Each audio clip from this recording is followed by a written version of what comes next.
You know that. Yeah. That specific look. The one that happens when things get emotionally messy. Oh, yeah. I know exactly what you're talking about. Maybe it's a heated argument, or a project at work is just spiraling and the pressure is on. Right. And you look at the man of the situation, a colleague, a partner, or maybe, you're looking in the mirror, and instead of opening up, there is this immediate, almost mechanical clamp down. The shutters come down, the drawbridge goes up. Exactly. Mm. And it's not always just silence. Sometimes it's getting hyperlogical. Or trying to dominate the conversation with facts. Right. Or just physically checking out. And we see this all the time, and our first reaction is to label it. We call it difficult or stubborn or, in today's internet speak, toxic masculinity. Right. We judge the behavior itself because it feels like a refusal to engage. It feels like a wall. But today, we're diving into a source that suggests we might be looking at this all wrong. We're going to unpack a psychological framework that argues this isn't about men being difficult just for the sake of it. It's actually a structural response to a very specific kind of vulnerability. And it's a fascinating perspective. The source material we're looking at today, it really digs into the mechanics, the actual gears and levers of why this happens. Okay. And the core thesis is something that I think might surprise a lot of people. It argues that many men substitute power for emotional regulation. Wow. Okay, that is a heavy concept right out of the gate. Substituting power for emotional regulation. It is. Basically, the argument is that because softness or vulnerability is perceived as a genuine danger, men build what the source calls armor. Armor. And this isn't about excusing bad behavior. It's about understanding the machinery under the hood. The source distinguishes between two key states: compensation and integration. Okay, I love that distinction. Compensation versus integration.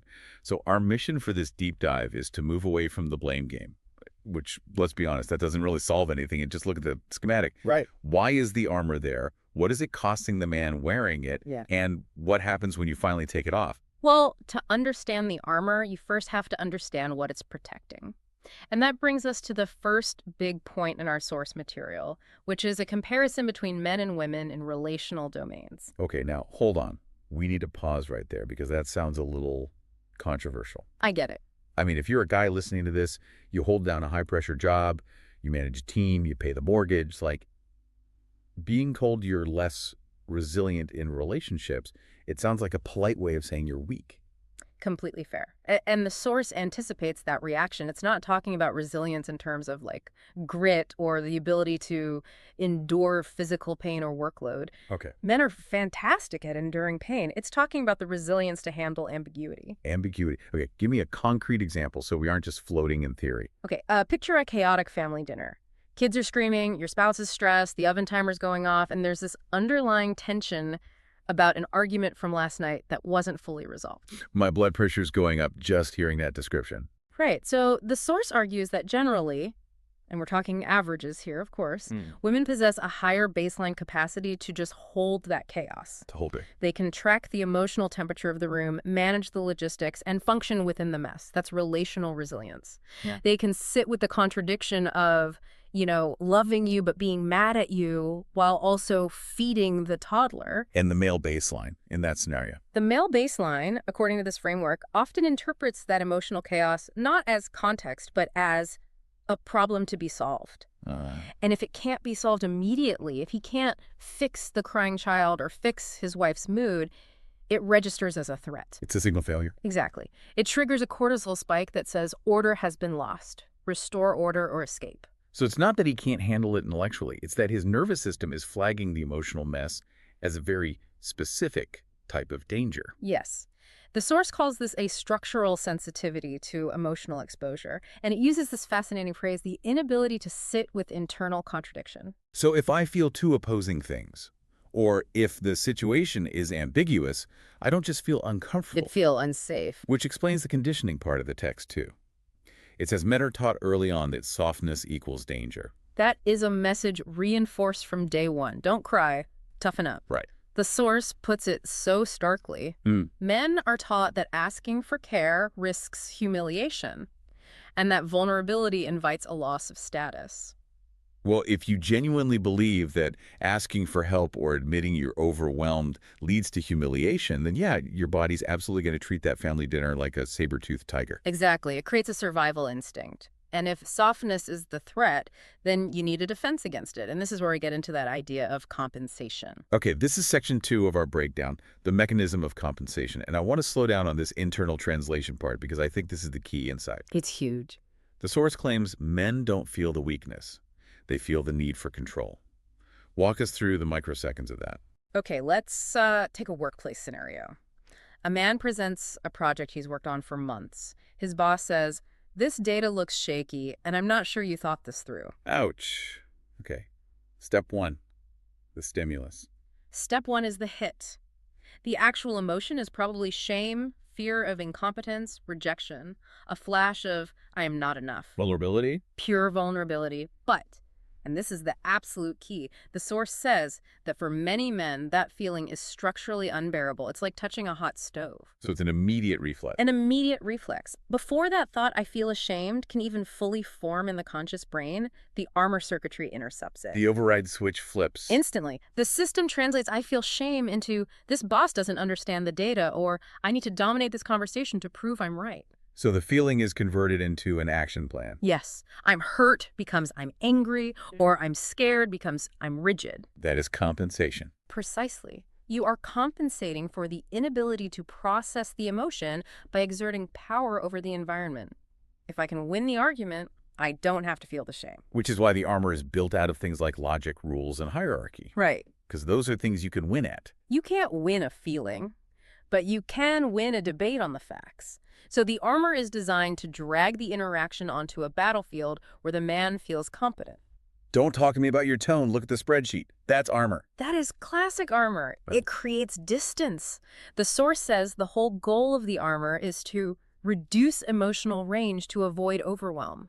So if I keep everything in the realm of logic, facts, and hierarchy, I don't get overwhelmed by all the emotional data that I don't know how to process. And this is why the intent part matters so much when you're on the receiving end of this. When a guy is being cold or dominating or super rigid, it feels like they're being a jerk. It feels aggressive. Feels like he's attacking you. But the source argues it's not malice, it is protection. It is a defense mechanism against the fear of drowning in emotion.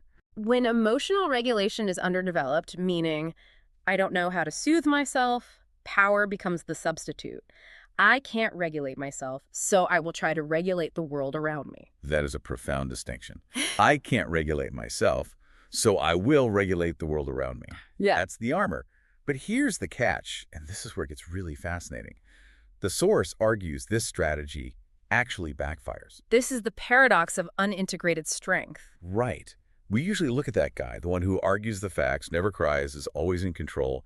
We think he's a rock. He's unshakable. But the source says it's an illusion. It calls it an illusion of strength while increasing fragility. But how does acting strong make you more fragile? I mean, that feels so counterintuitive. If I'm armored up, I'm safe, right? You'd think so, but think about the energy cost. Think about a medieval fortress. Okay. If your only way of being safe is to stay behind a massive stone wall, you're safe, as long as the wall holds. But you can never leave the wall, and you have to spend all your energy patrolling it, fixing cracks, watching for enemies. You're a prisoner of your own defense system. You can never rest. The source puts it perfectly. Unintegrated strength must be constantly defended. If your strength is just a pose, if it's a form of compensation, you have to keep it up 24/7. You can never let your guard down. That is an incredibly fragile state because one crack in the armor, one moment of uncontrollable emotion, and The whole identity collapses. it collapses. Yeah. And this leads to those behavioral symptoms we talked about. Acting instead of feeling, dominating instead of attuning, detaching instead of risking closeness. It's all just maintenance for the wall. It is. And this connects to a really provocative point in the source about men and women. It mentions that the men who are most threatened by feminine power, or just women who appear strong and capable, Yeah. are usually the ones least connected to their own internal stability. That is a fascinating connection. Why is that? Why does a strong woman threaten a man in armor and it feels like it goes deeper than just sexism? Because, according to the source, women often appear strong because they have already integrated the very things men are suppressing. Oh, wow. Okay, let's unpack that. This is the threat of the feminine. Right. And to be clear, we're not talking physical strength. It's about efficiency. If a man has spent his whole life suppressing softness, vulnerability, and emotional ambiguity because he thinks they're dangerous, and then he sees a woman walking around navigating those things with ease, displaying power through them, It challenges his entire worldview. his entire survival strategy. If she can be strong and vulnerable, it suggests his armor might not be necessary. And that is a terrifying thought if you've spent decades building it. It's like he's been wearing a heavy hazmat suit his whole life because he thinks the air is toxic, and then he sees her walking around in a t-shirt, breathing just fine. That is the perfect analogy. He doesn't just feel threatened, he feels ridiculous. And then he feels angry. Because if she's right, then he has been wasting an enormous amount of energy dragging that suit around. So the threat isn't just she's strong. The threat is she's proving my survival strategy is inefficient. Precisely. When strength is defined so narrowly as just domination or armor, anything outside that definition feels like an attack. So, okay, we've diagnosed the problem. We have the root, that sensitivity and conditioning. We have the mechanism, building armor, substituting power, and we have the paradox that this armor actually creates fragility. So what's the off-ramp? Well, the source is pretty clear. It's not about blame, and it's not about reversal. It's not about men becoming women or rejecting masculinity. The word the source uses is integration. Integration. It sounds like a buzzword, but in this context, it's really specific. What does integration look like here? It's about developing emotional regulation alongside physical or social power. It's not one or the other. It's both. So you don't have to trade in your strength to be emotionally intelligent. You don't have to become soft in a way that loses your edge. Not at all. In fact, the source argues that true strength includes vulnerability. It's about moving from enforced power, which is that constant defense of the wall, to sustainable strength. And what does that shift look like? The text uses a specific phrase, power becomes presence. That sounds great, but what does it look like at 5 p.m. on a Tuesday? Okay, let's go back to that chaotic dinner scene. The armored man tries to control it, yelling for quiet, imposing rules to stop the noise. That's power. Right, he's trying to force the external world to match his internal need for silence. And the integrated man, he feels the chaos, he feels the cortisol spike, he feels the urge to yell, but instead of converting it into control, he regulates it. He stays calm. He stays calm. He realizes this noise isn't a threat to my life, it's just dinner. He's the thermostat, not the thermometer. Boom. That's it. He sits in the chaos. Maybe he makes a joke. Maybe he calmly helps clear the table. His safety comes from inside. Not from forcing the room to be quiet. That is presence. So he's not translating I feel weak into I need control. He's translating I feel weak into I feel overwhelmed, and that's okay. I can handle this. Exactly. I feel uncertainty and I can navigate it. That is resilience. That is true strength. And the source makes a key point here. Men with integrated empathy and self-trust stop needing to compensate. They stop needing to prove they're the alpha. Right, because they're secure in their standing already. It sounds exhausting to be in the armor phase, honestly. Just constantly proving, defending, fighting. Integration sounds like an efficiency upgrade. It is a massive efficiency upgrade. And that brings us to the benefits, because this isn't just about feeling better internally, it has huge external payoffs. The source lists some specific outcomes. What happens when a man stops treating vulnerability as a weakness? First, relationships deepen. You can't have true intimacy with a suit of armor. You just can't.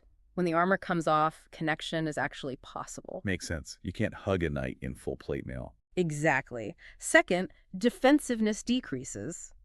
If you aren't trying to hide your softness, you don't have to snap at people when they get too close. That's a big one. The decrease in defensiveness. Yeah. That alone would save so many arguments. Third, control relaxes. You stop micromanaging the world to keep yourself safe.